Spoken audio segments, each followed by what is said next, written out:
It's Sunday Fun Day, and this is an early Sunday show with myself, Mr. Christopher Hughes, and to my right, Mr. Cian Fracco. How are you Hey, doing, man? how's it going, man? Good morning. So, we should probably discuss why we are on this show. Well, for my time, it's 7:45 in the morning. What time is it over there? It's 8:45. 8:45. Yeah, Yeah, man. it's kind of an impromptu session going on right now. Yeah, we're trying to dodge all the live people. That's right. Yeah, we're trying to just, I guess, attract a new audience, man. The early risers, which is not Yeah. me. I don't even drink coffee, and today I've got a coffee because I'm up early. On my Because of you. second cup. This is all your idea, bro. I'm just saying. Hey, got to do it. Got to do it for the mothers. You're right. So the reason this show's kicking off at crack of dawn ish is because it is Mother's Day, and we're going to be busy. We got a strut today. We've got That's right. obligations that to take care of the better half. Yeah, I did the barbecue yesterday, man. I sent you some pictures. Oh yeah, looks great. See, I'm failing because I did not do anything yesterday. I worked on the boat again. Oh, that's right. But How's it going? Good?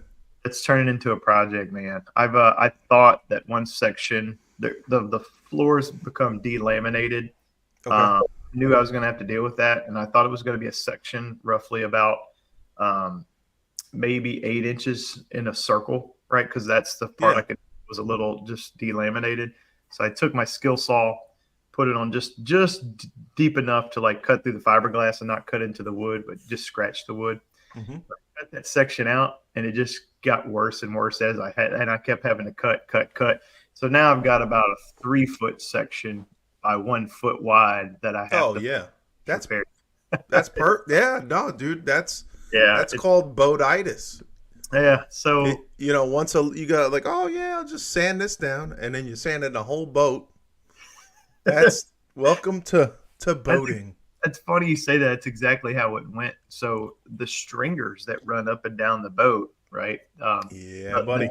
nails, the nails that are shot into the plywood, holding the plywood down to the stringers. All the nail heads are kind of rusted.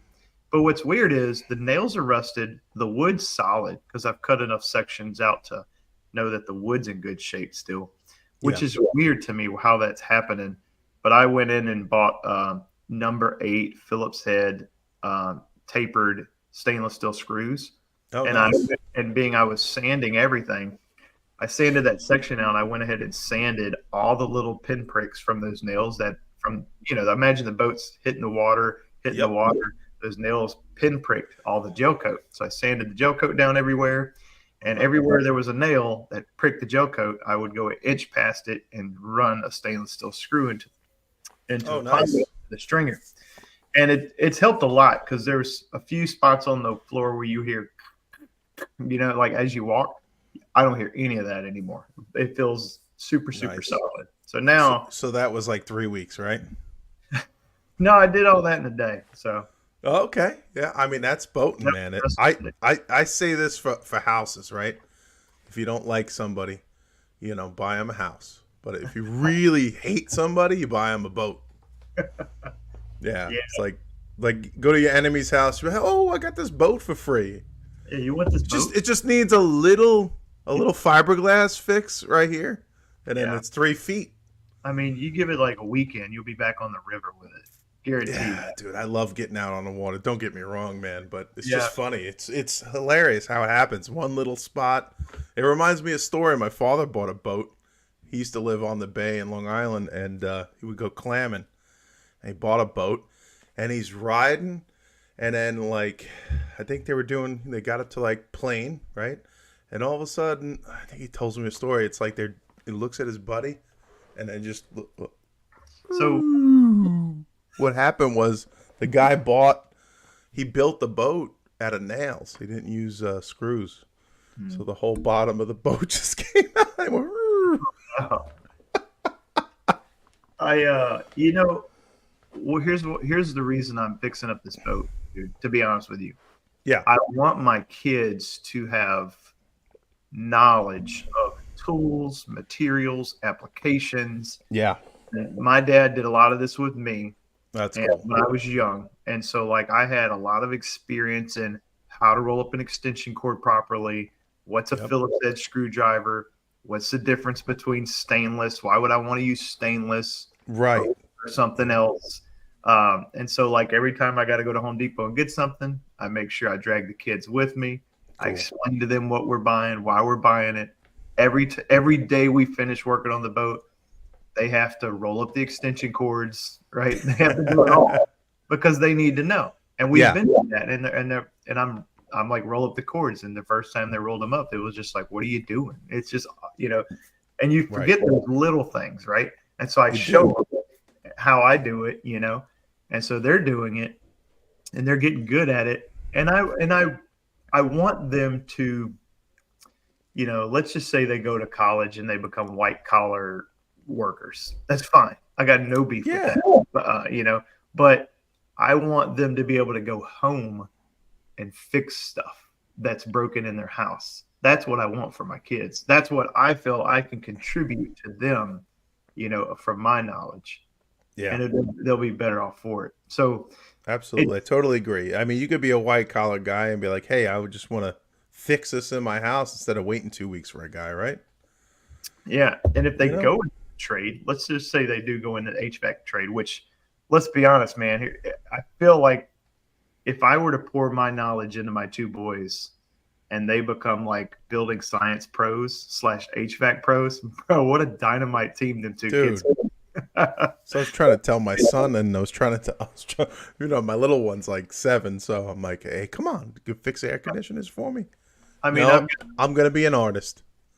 I've got a 12-year-old and a 9-year-old boy who can both run a blower door, they can run a duct blaster, they've done true flow test, they understand airflow, they understand infiltration, right? They've heard me talk about this so much inside my house that they get it. Like we have talks at night. Like this is crazy. Yeah, this is comical, but like at night, my kids, it piques their interest. So like we'll talk at night about we've had talks about electricity. How does electricity get from the street to inside the house? How is it made? How does it get to the pole? How does it get to the panel? How does it get to the light switch? How does it turn the light on and off? And they absorb it. And kids love that stuff. So if you got kids, I highly encourage you take the time and bring those stories into, like nighttime, bedtime talk, because they absorb it and they absorb it well at that age. From the plant to the pole, I think that's the cool part, man. Like that is the cool part. Yeah. It's really neat because it's different each state, It is. We've had that talk about where power comes from, Yeah. Alison Bales' book, man, really sent it home. Yeah. Oh my I have that. I should I have, that's a great idea. I should pass that off to my kids and let them read it. It's like page 780 something. No, I don't know. It's crazy because he breaks down like transportation, fossil fuels. He breaks it down for like, so I kind of researched what Florida Power and Light does. I think we're 60% natural gas. Dude, it might be more. Really? Actually, I don't think the coffee's jumped in yet, but I mean, we got one nuclear plant close to us on the ocean. So, I mean, if you got an electric car, you really got a natural gas car. Yeah. Because that's where it's coming from. So, but yeah, getting back to Mother's Day, man. Well, this show's about mothers, and more importantly, it's about time. And so, like, if you'll notice, I have this empty chair right here because somebody's sleeping and they're supposed to be sitting here, and I'm not going to say who that person is. And they're supposed to be joining in on this show. We'll see if that happens or not. But, got to give them their sleep because it's Mother's Day. That's their day, I tried to get the wife on, but no. Yeah. I'm trying to get mine on. Let's see. We'll see if it happens. Send her a text message. But yeah, we were watching the show yesterday. I was trying to spend some time with her because we got to go to the in-laws later. And we were watching Cedric the Entertainer. You remember that guy? Cedric the Yeah, Entertainer. I remember him. And then the guy from it was like Me, Myself, and Irene. The guy, I think is in that show Blackish. He's hilarious. That guy's funny. So anyway, they're like best friends, and they got this show, I think on Hulu maybe. They want to start like a barbecue, I don't know, like a line, like seasoning and stuff. So they're going around all over the United States trying to find out all the barbecue that pop. So my wife and I watched the show. We're like salivating. She's like, "Let's do some barbecue." I was like, "All right, I'll make you some barbecue." I did some I think it was like short ribs or something like that. Have you ever had downloaded the app Diners TV? You remember the show Diners TV? I think that's what it was called. But there's an app. Oh, really? Like I'm showing it. I know if this becomes a podcast, you won't be able to see it, but it's called Diners TV. It's that crazy guy used to have that television show. Oh yeah, Diners, Drives, and yeah. It's kind of like the Frosty Tip guy. What's the name of that? Well, anyway, he puts all of the best restaurants all in the app, so you can search. Like if you're traveling and you want to go like find a really good place to eat that's special, it's all in the app. Now the app costed me like $2. Whatever, like Guy Fieri. Yeah, like $2, man, and that's it. It's like a one-time purchase, and that's speaking of like purchasing apps, man. I don't know how people feel about this, but when it comes down to like apps, if it's a one-time hit, if I'm paying like $2 or $5 to buy that app, and I know I'm not going to have to do buying again, I'll just buy that app, dude. Especially if it's powerful. I like a good app. We've gone to a bunch of his spots that he located that were like really good.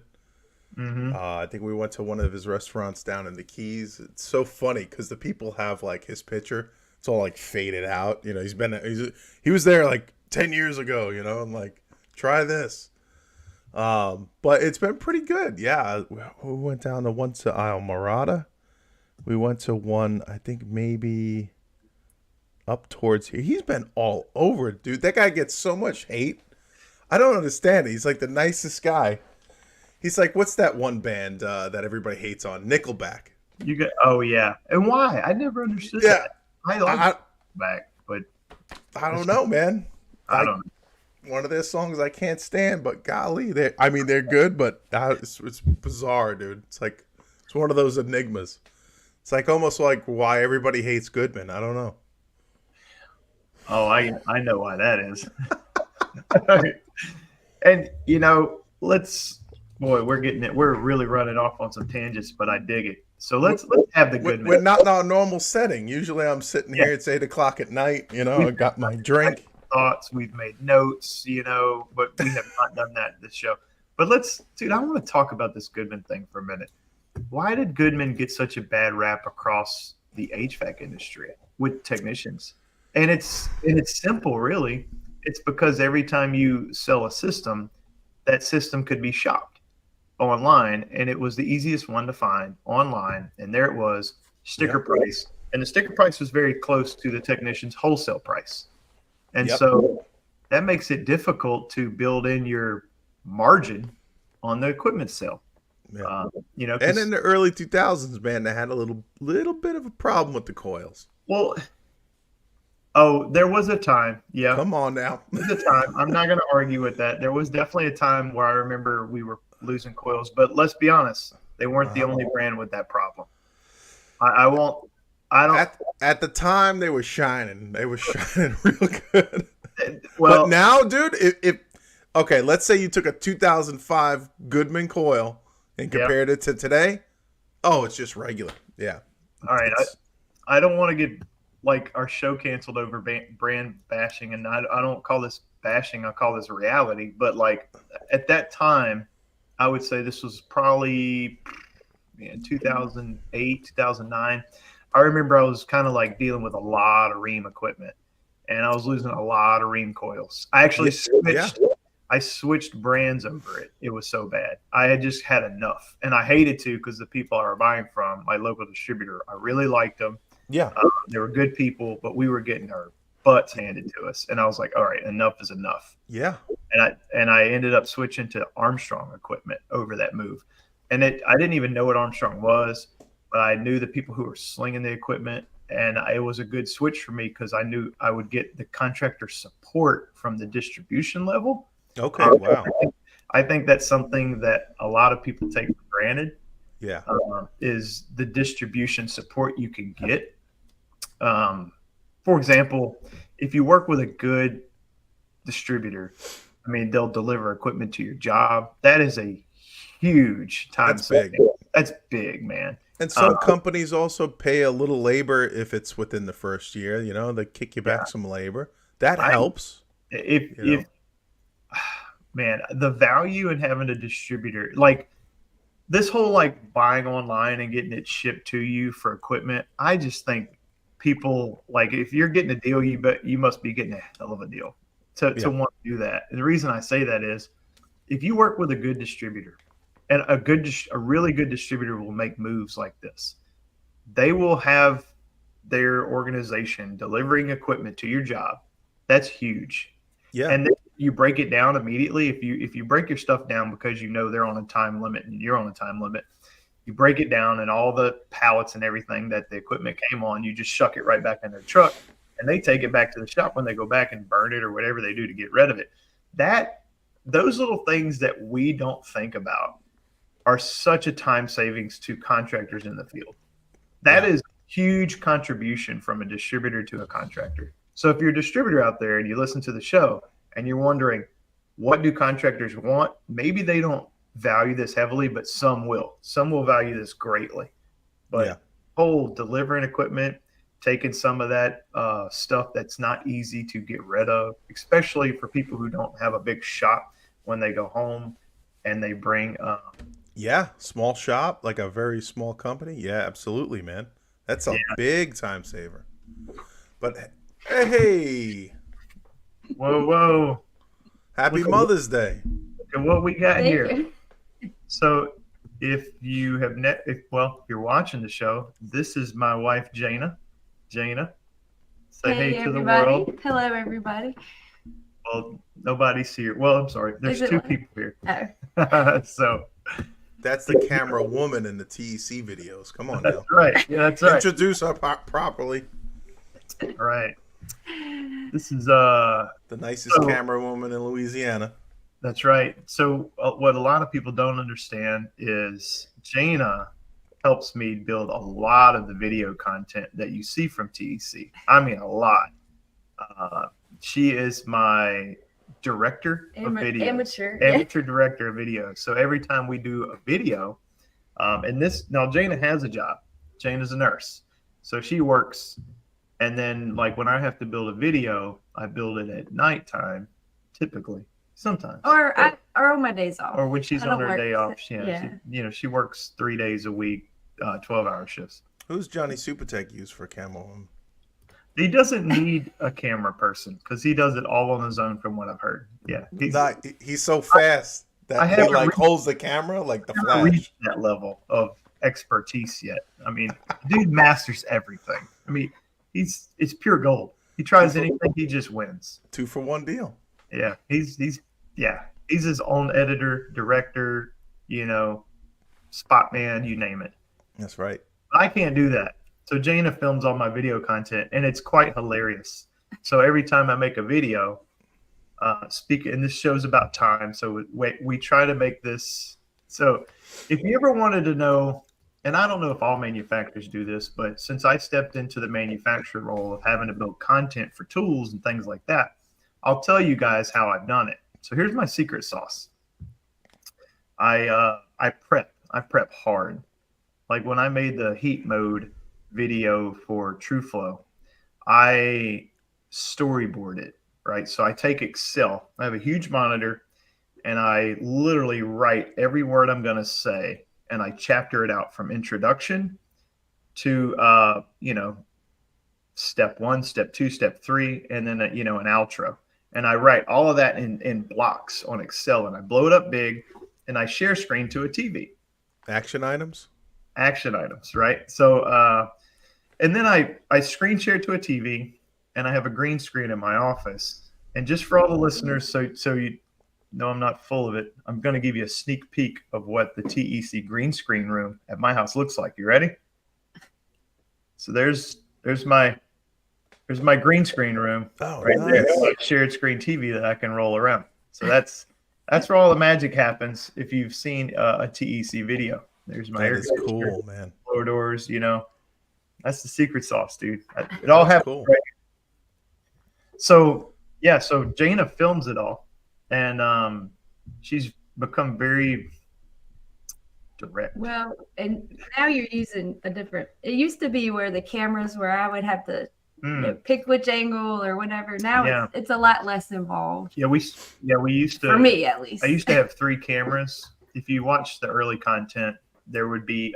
I really spiced it up. I would have 3 cameras that would connect to a phone at one time, and then Jana would, as I would film, she would have to swap between cameras. Oh, wow. It was live content from different angles. That was very cumbersome, Yeah. but it was really good. It looked good. Yeah, if you watch our first videos, that's what it was. Now I shoot everything from one camera, makes it a lot easier because we were having connectivity issues with that. Yeah.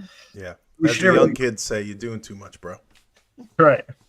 Well, I've learned how to use Final Cut Pro way better, so it's gotten easier to dress up a video nicely from that.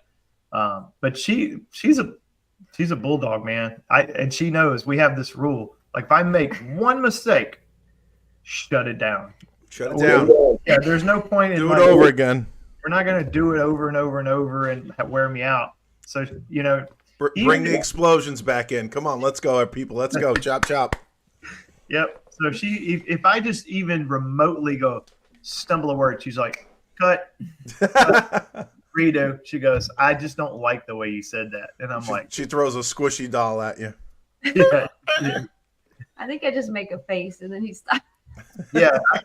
My peripheral, I can tell when she's not liking what I'm doing. She'll just kind of sit there and go, and I'm like, oh, what's that face about? And she's like, well, I'm gonna stop it now. I'm like, well, you made a face. And she's like, it's not that good.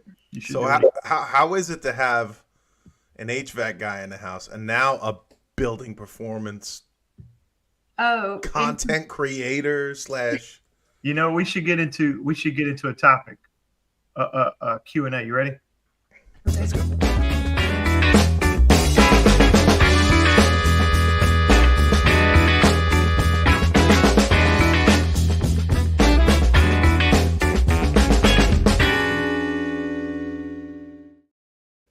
All right. So I haven't used that in a while. It's fun. I So love that one. Let's pick Jane. I do too. Let's pick Jana's brain, and we can discuss the top 5 hardest things to deal with when you're married to an HVAC contractor, because she's lived that life for 20 years. That's So, Not 20 years, but oh, that's right. Well, you've lived it since we've been married. That's yeah. and then before that. I mean, I not guess quite about 20, a but good, yeah, okay. good 16. Yeah. You've been experienced. that's an HVAC run right there. 16. Yeah, there you go. So she's been in it for 16 years. So let's ask her what's her top 5. I hate to say the word complaints, but like, what's the top 5 things you think that has been tough to deal with? Okay. I guess one of them would be I don't know if this is everywhere, but where he worked, it would be like for one whole week he would be on call. So from Sunday to Saturday, on call. So Ooh. that could be, I might not get home till 11 p.m. One night, or and working a 12-hour shift. And having little ones, it would be just juggling like who's gonna be there, or so sometimes I don't get home till 8, and so the on call schedule, I guess, would be one of the It's a doozy for everybody. It really is. yeah. It's funny. Our kid just texted us, and he's watching the show, and he said it's called pet peeves, Dad. He said, "What's the top 5 pet peeves?" They're in there watching. They're all on the bed watching, That's funny. ready to make fun of me. What's up, guys? How you doing?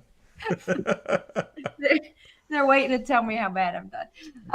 So yeah, so the on call, like especially on the weekends, so I would have to keep up with, which one is he on call. I can't work that weekend or what have you. So just keeping up with that. Yeah. That would have to be one. Mm-hmm. Yeah, on call's rough. I guess I'll give you a lead in. Okay. And it might not be for you. How is it every time you guys go out to eat, just alone, the two of you?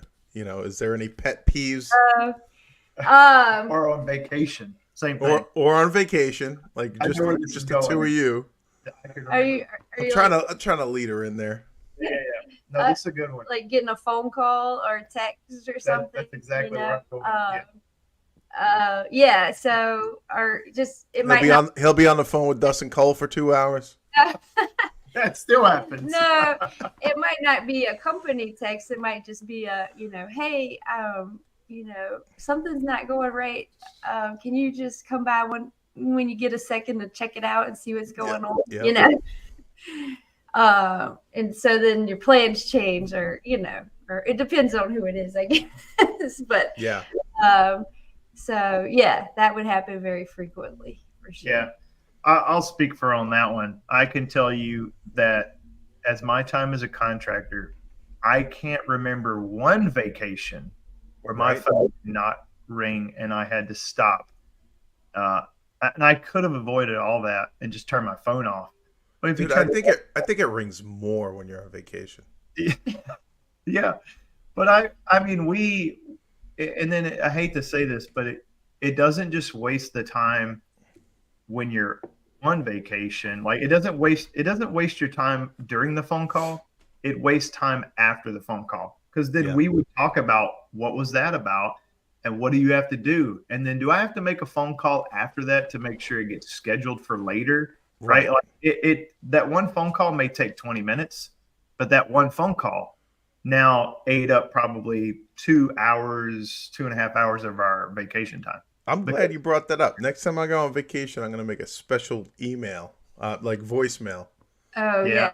Hey, it's Mike. I'm on vacation. I'm office, yeah. Yeah, I should have did more of that. I didn't do that. I've never done that. I was insanely dedicated, dude, to the point, and Jane will tell you, I was so tunnel vision, like everything about the business mattered. Everything. Like, yeah, but I was relentless. From the customer standpoint, you would want him, on your case for sure. Yeah. Oh yeah, man. I got so many phone calls saying, Chris, and they knew the company number. They'd be like, I knew I could have called the company, but I wanted to call you. I wanted to let you know. And I'm just like, I just want to interrupt you on your nice dinner. And I'm like, what? Like, do you think it's not going to get back to me if it hits the company number? Like, I'm probably going to get a call from them. And what's nice about that is when the company calls you, it's short and sweet. It's not a customer calling, because the customer has to go through the whole story. And you're like, I know your system. I know what you're like. I don't have to hear the background. Like, I don't need the backstory. When the office calls you, they're like, so-and-so called, this is the issue, scheduled it for Tuesday, 9 o'clock. And I'm like, done and done. Got it, done. Yeah. And then the phone call ends and it doesn't eat up your time. So like, if you're a customer out there and you're listening, give that tech a break, man. Always call the office. Trust me, it's going to get back to the guy you want to talk to. Guaranteed. And that's the way the game needs to be played. All right, sorry. This is Jana's time. Oh, no. Feel free to talk. Yep.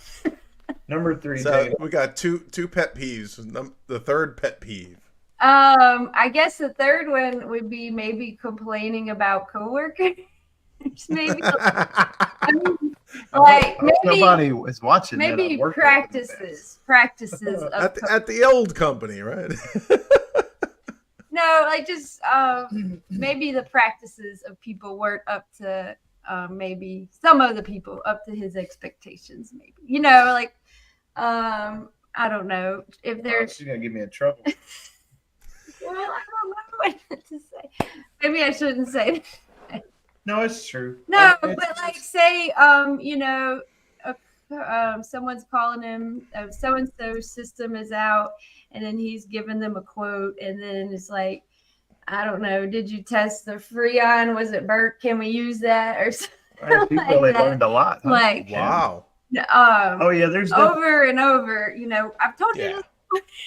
yeah. So we I used to told you to do this. Yeah, I mean I had when I really started working on process and procedures, I had built a flat rate cookbook. You remember that? And boy, did I spend some crazy amount of time on that, which I've shared with a few people. I've shared that book with Dustin Cole and quite a few people who were like, "Hey, man, how'd you do that?" Because I was shopping around for different programs that would do it. I even tried one or two, and I just didn't like it. They wouldn't conform to the business model we had. We did commercial and residential. I wanted to go to flat rate for residential, and I wanted to not go flat rate for commercial. That was very difficult to find a company who could do both. And I don't think one exists still to this day that does that the right way. And you can't just literally flat rate commercial. Nobody will go for it. You won't get maintenance contracts with commercial doing that.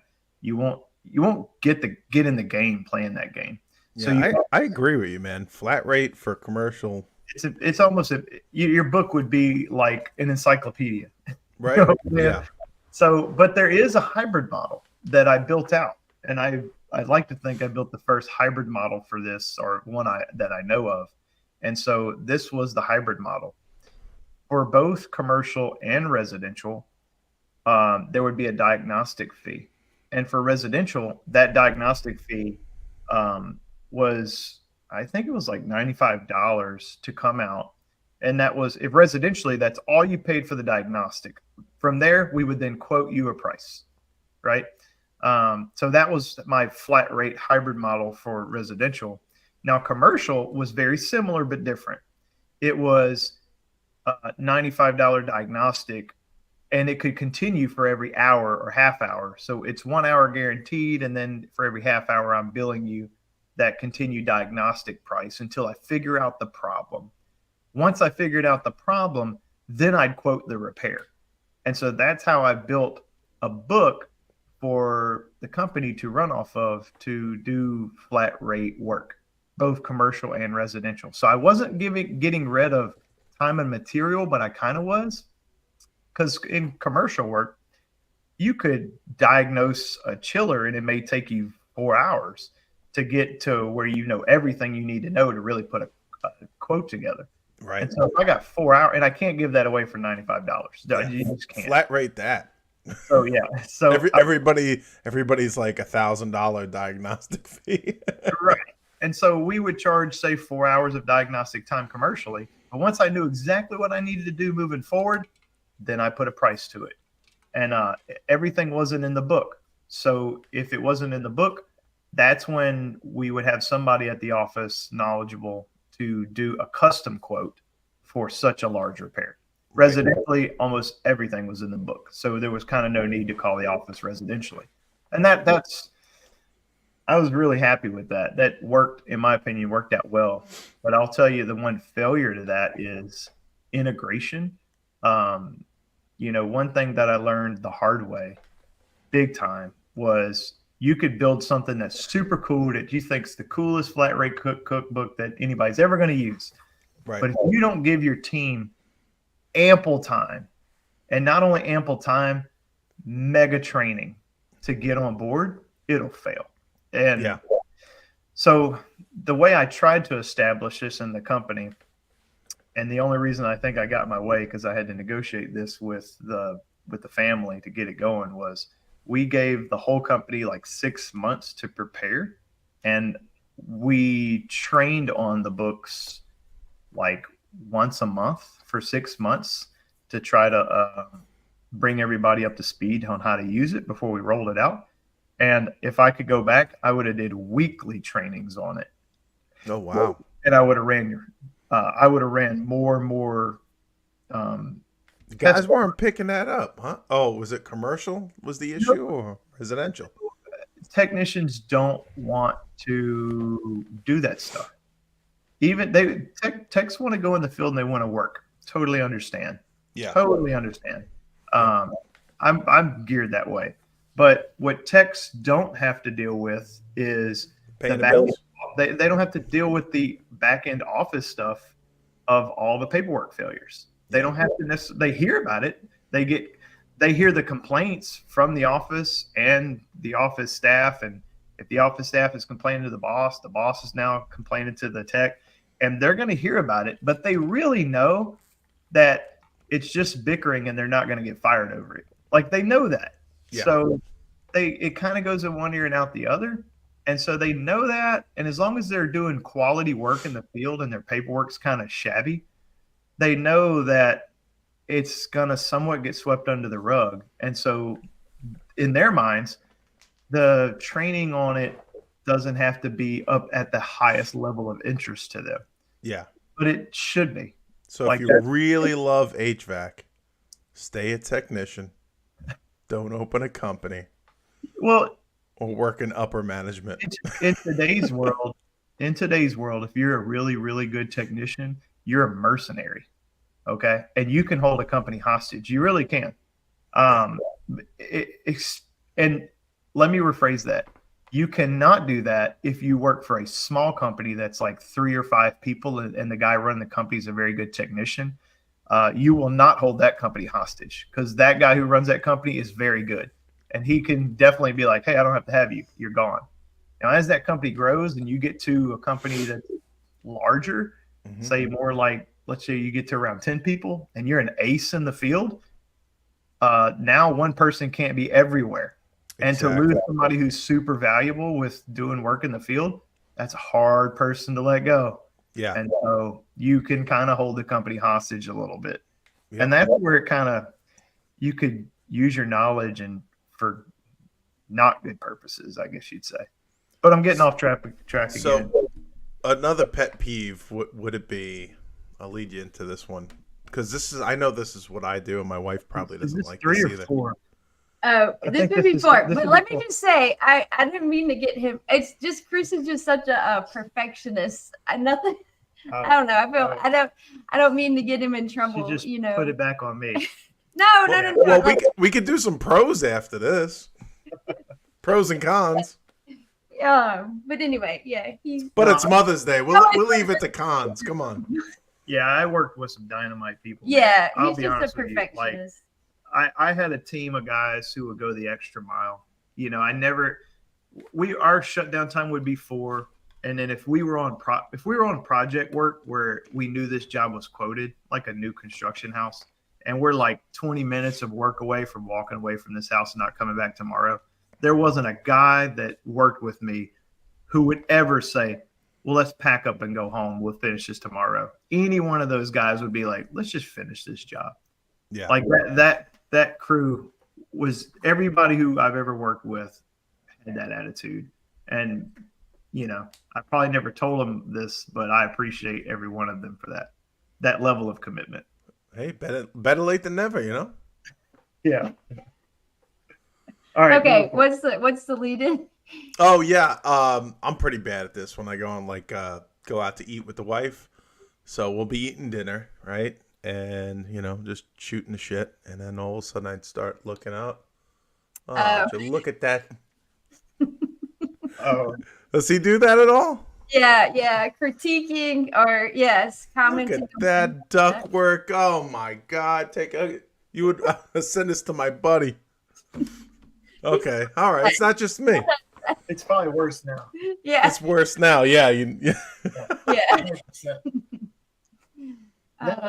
Yeah, go ahead. Yeah, he's definitely critiquing everything he sees for sure. My problem is, man, it's not just HVAC. It's Right.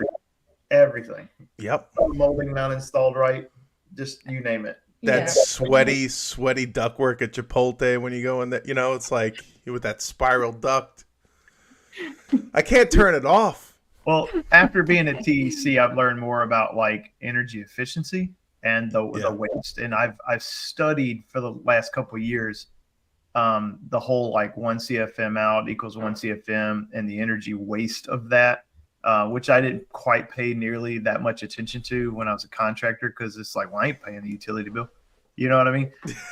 So I've definitely had to study more on that. And now when we have those talks, I'm like, man, you know how much it costs to keep those doors open? Look at them. They just keep the doors open all day. I'm like, And- probably $100 an hour. at like you at SeaWorld or something. Like they leave the doors. Oh, I'm like, what the heck? Yeah. And then Steve Rogers said something crazy to me one time. He was like, something like a screw, like you take a screw out, 5/16 screw out of a cabinet. It's like 5 CFM. No, that's it's a formula to measure airflow, and I built that slide for a class presentation probably 2 years ago. And there's a formula, and I'm trying to remember it. It's if you take one screw hole in a duct system, if you take one screw out, Okay. that one screw hole will equal potentially where it's located about 1 CFM of leakage. Oh, 1 CFM. So it's if the pressure moving across that hole is at 25 pascals of pressure, which is our test pressure, Mhm. one sheet metal screw hole will equal about 1 CFM of leakage. And we know that through a formula, which is, I think it's area converted into foot times square root of the delta pressure times something else. I And, can't remember and exactly. 25 pascals. 1.07, which 1.07 is the characteristics of the hole, which is not 1.08, which is the default that goes into the total heat formula and all that. 1.07 is the characteristics of the hole. So that's how they figured that out. So Anyway, 25 pascals is roughly like, it's like a 0.20 inches of 0.1. water column. 0.1 inches of water column. 0.1. Okay, so a good design duct system Yeah. for the HVAC guys. Yeah. All right. I think we're on our last one. Top I 5. don't know if I have another one. Oh, I knew she was gonna say it. I knew it. I think we touched on everything. Yeah. Since it's Mother's Day, we'll give him 1 pro. Okay. One pro? One pro for There's what? lots of Of, pros. of having a building scientist in the house. There's lots of pros. But yeah, he can fix anything. There you go. There you go. When the AC goes out, he knows That's what to do. That's So, right. he I've knows had what to I've do. had one technician in my home. It's the cable guy. I know, that's what I was gonna say. He called a plumber the other day. I'm like, why are we calling a plumber? You normally do this. I don't, man. And I juggled the idea for a while. I was like, I'm like, I could go buy a sewer machine and knock this out. Right? Which cost me a couple $100. Or I could. Yeah, it ain't cheap to rent the sewer machine. It's not. I'm thinking, man, you start weighing. Well- I knew this was going to be like a one-time whammy, and I'm like, I don't want to buy our sewer machine and it's going to sit forever. I'm probably Exactly. $500-600. I said, if I call a guy, I'm going to spend $300, and it'll Sounds be about done. right. And then I'm Yeah. like, you start weighing the cost of that, and you're thinking, dude, I'll just call somebody. Like, Yeah. I'm going to benefit to just call somebody. Yeah, I'm not 32 no, Although I I did want to buy a sewer machine, and we used to have one at the company my old man sold.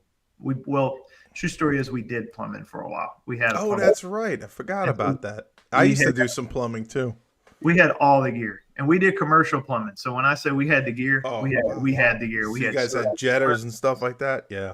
we had everything. And then when the company when the plumbing guys who worked with us broke off and started their own company, which was a great mutual split, everything worked out perfect. Happy for them. They ended up buying all the equipment from us, and so we sold all our gear to them because we didn't want to have it. It was just like, we didn't have no need for it. We weren't going to continue plumbing without having master plumbers on staff. Oh, So. I used to work with this guy. He would never wear gloves, bro. It skis me out so bad. He's like, "Come Yeah. on, Mikey, see, let's go!" Right? He starts picking stuff up. I'm like, Yeah. I Yeah. And then you go eat lunch. don't like hepatitis. You eat lunch on the job, and you don't even go to a That's place to watch disgusting. it. Yeah, one time we were cabling a sewer system. We found SpongeBob SquarePants shorts, or like, I don't know, like boxers or something. I was dying laughing. I was like, "What is going on?" Let me go run a freaking AC call. This plumbing stuff is nuts. Who put shorts down the drain line? parts are in the drain. Yeah, can't make this stuff up. It's ridiculous. SpongeBob SquarePants. And then one time he got in trouble. I don't know if I should say that. No. Yeah, we'll skip You that can say story. it. You can say it. You can sure? say it. Yeah. Oh I'm my God. So green light. we're running snakes on the roof, right? Because Florida is easy to do.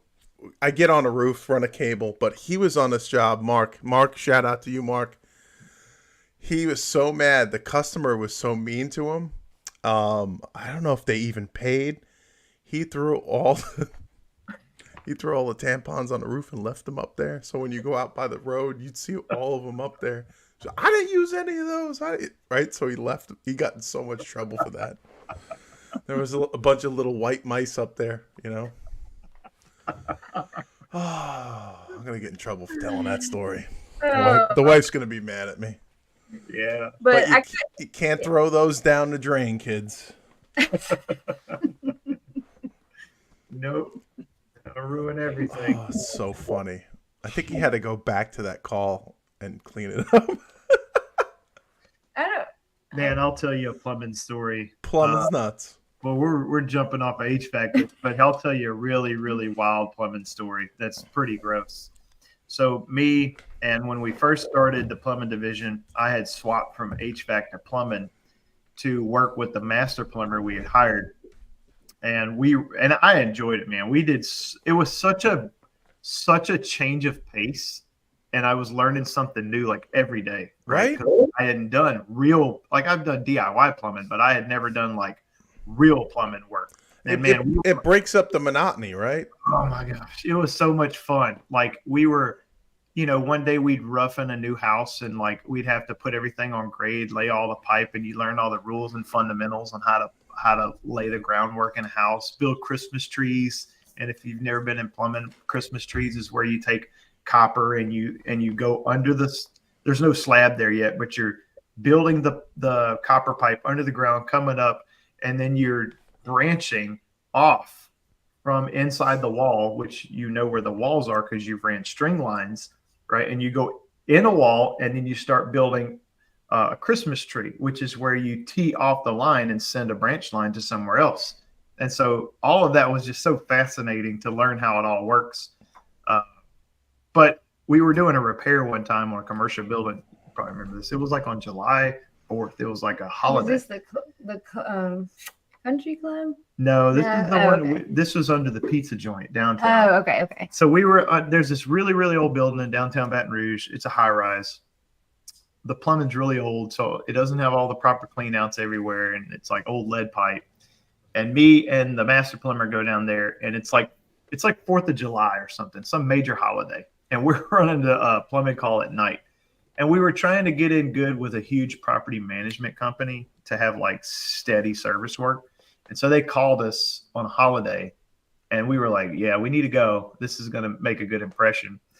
So we go there and the whole building's like stopped up, right? Nobody can use any of their bathrooms.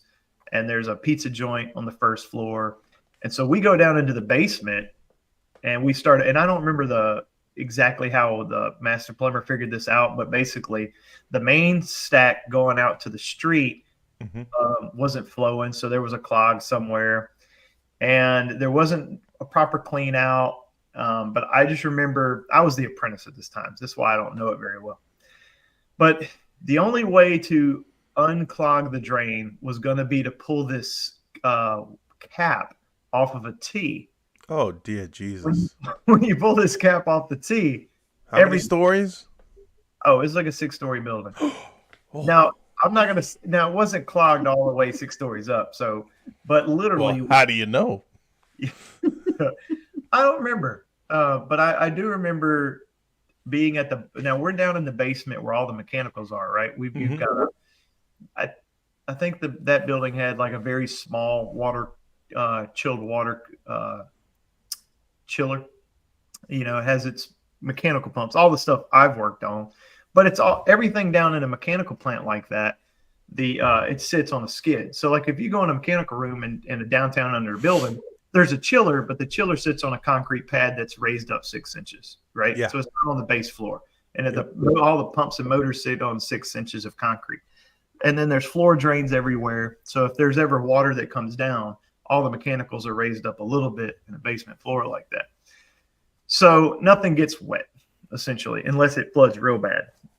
Now, we had one choice to make, and literally this was it. We took Visqueen and we wrapped it around the piece of pipe.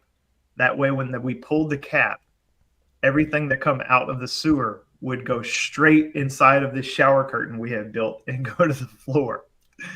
Now, the master plumber I worked with, this dude was salty and he was very good at what he did. And but he was ruthless. He goes, here's what we're gonna do. He goes, we're gonna wrap a shower curtain around this T. He goes, and I'm gonna cut a tiny slit. He goes, and he had his glove. He goes, I'm gonna reach in there and I'm gonna unscrew this cap. He goes, and everything's gonna come to the floor. And I had a squeegee, and I'm like, he goes, your job is to squeegee everything that goes to the floor drain.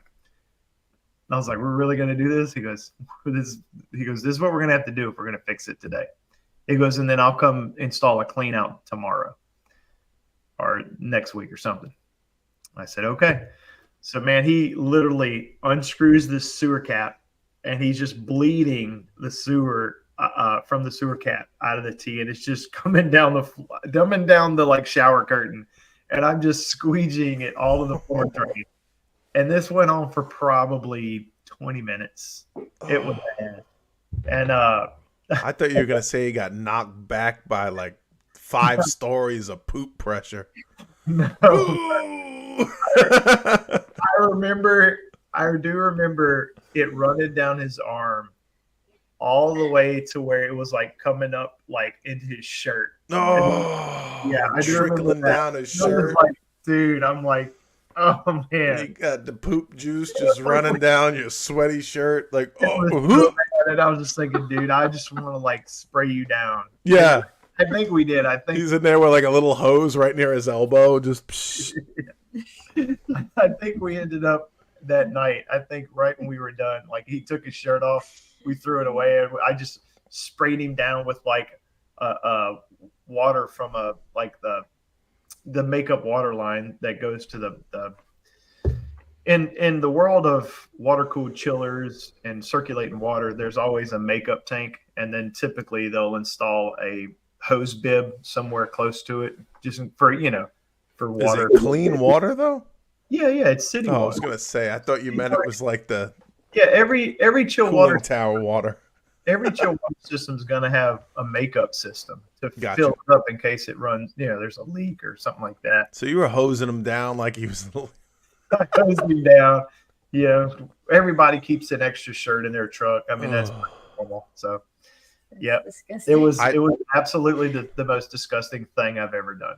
I think plumbers should be cut in 2 divisions, like piping and like sewer. I think there should be, here's what I would say. Everybody thinks plumbers have to do that every day, and you think plumbing's such a nasty job. I would say I could count on one hand how many times we ever had to do anything that nasty. Most of the time, it was clean work. And so even if it was existing work, it was still clean. Plumbers are smart, man. They have their tricks to the trade on how they make sure things are clean before they work on them. Like if they know they're going to cut a section of pipe out or something, they'll clean it really good before they'll flush that line before they start working on it. They know what they're doing, bro. Like kudos to the plumbers, man. They know some things. They got tricks. Tricks that every HVAC tech has their tricks. Plumbers have their tricks too. And you wouldn't think what they could do, but they have some wild stuff they know how to do. So we got any new videos coming out with you too, or what? What's going on? Anything coming down the pipeline? I don't know. We did do something. I don't know. Has it come out yet? He got the look. Might not be able to say. There is. I don't know how far down the line. There is another TrueFlow integration coming. Oh, nice. Being you asked, and she gave you the look that it's coming down. All right. And what I want to do is have a Grapevine show about it with a guest, and we will be doing that probably around July. Okay, So, cool. yeah, there's going to be a new contribution to it, and I'm not going to expand on it more than that, but I would say Yeah. wait till July. You're going to see some more action coming from the True Flow. Cool. So that, and there'll be even another one not shortly after that. So get ready. It's about to get really spicy. That's awesome. Good stuff coming. I just dropped a video. I was on a communicating TEM8, and every time the float switch trips, I had the guys wired up to break the transformer. So I was like, all right, I had enough of this because the customer says the thermostat goes out, and he thinks the thermostat's bad thermostat. So I put it into the J5 computer. It's like a little, you know how it's communicating. It just says, hey, we have a float switch problem. Yep. So I'm doing it, dude. I did it in like 2 minutes, and the darn thing's not shutting off. I don't know. I was like, what the heck is going on? Dude, like a half an hour later, I figured out that Diversitech made a float switch with a little red jumper. I couldn't see it, so the LED lights up red on a normal 24-volt system. Mm-hmm. So it was making a contact as if the float switch was okay, and it wasn't tripped. So I got this thing upside down, and I'm like, what am I doing? Right? Mm-hmm. I called Henry. I was like, dude, you'd appreciate this one. This one took me 40 minutes. I had to put a video on it, man, because it was so tricky. You don't see many float switches with a computer board on it. Yeah, I'll tell you, there's some equipment out there. I'm not gonna name names, but they have float switch awareness spot that you can wire the float switch up to, and it does not kill the equipment. That's what I'm talking about. Yeah. Which means like you could wire the float switch into the system. Yep. But it doesn't turn the system off. So at least I can get it on the back end. The float switch has been tripped, and it's like, but it's not going to shut the system down. So like, be careful on certain pieces of equipment if you're going to use the float switch terminals, because it says you can, and it gives you the diagnostics. Like I struggled with this as a company practice, because it's like just that same reason. You don't want the stack going blank. But because then the customer thinks it's something else. But then if you use the float switch terminals, it says it's out on float, but it's not out. Right. Yeah. It's like, but it may kill the fan. I got a lit screen, and it looks like it's working, but it's not. Yeah, it's weird. Yeah. Yeah. There's so many little equipment has some nuances like that things I don't personally like. I feel like some equipment manufacturers should do some. Okay, I'm just going to say it. Every equipment manufacturer could absolutely benefit from having a salty technician on their staff and running everything by that salty technician before they do it. Like, hey, we're going to make this change. We're going to add these terminals to the board. It's going to do this. What do you think about that? Would that be something that techs would appreciate, or is that going to be a problem? Because while they may think it's a good idea, how it gets handled in the field may be different. And it's huge. And then tell the thermostat to say not, oh, you have error code 163 or 555. Like say, hey, you got a condensate issue. Like how hard is that? If you're going to sell someone, and this is a huge complaint I have with our industry, if you're going to buy a thermostat, wholesale buy that thermostat for $500, dude, I can go buy a MacBook Pro base level computer for $1,000. Okay. If I'm going to spend $500 on a wall controller, that thermostat ought to be able to tell me some things, not give me an error code. It ought to be able to give me a whole paragraph or it ought to be able to say it. I ought to have a button I can press and it goes, hey, by the way, you're out on float. Yeah. Just want to let you know that. Yeah. Have a good day, sir. So put a little nicety, have a little guy pop out with a hat. Yeah. Bro, I mean, you're right. $500 thermostat. I can get an iPad at Walmart for $500. It's true, man. I hate to say this, but we are being sold a bill of goods when we buy $500 thermostats. I don't like it. I don't like it because there's not enough value in that thermostat yet to spend that kind of money on it. We need better wall controllers for that amount of money. I like the brands that build that technology in the air handler board and the condenser board and let them communicate, and then you put your own thermostat on the wall. I dig that game because now all the values built into the equipment boards, they talk.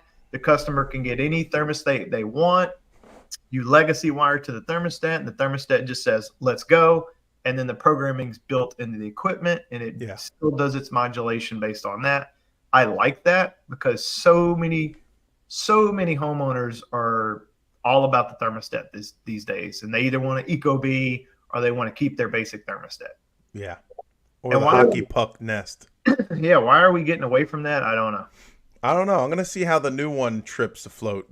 I just put it in my buddy's house last Sunday, so it was late, man. So it was like 7:20 at night. I was running to get back on here last podcast, so I'm gonna see how it trips. I'm gonna give him a call. Yep. I'm gonna see how it does it. So speaking of time, we are out of time, bro. That hour went quick. Yeah, it was fun. We should do some early ones once in a blue moon. Yeah. Happy Mother's Day. All the mothers.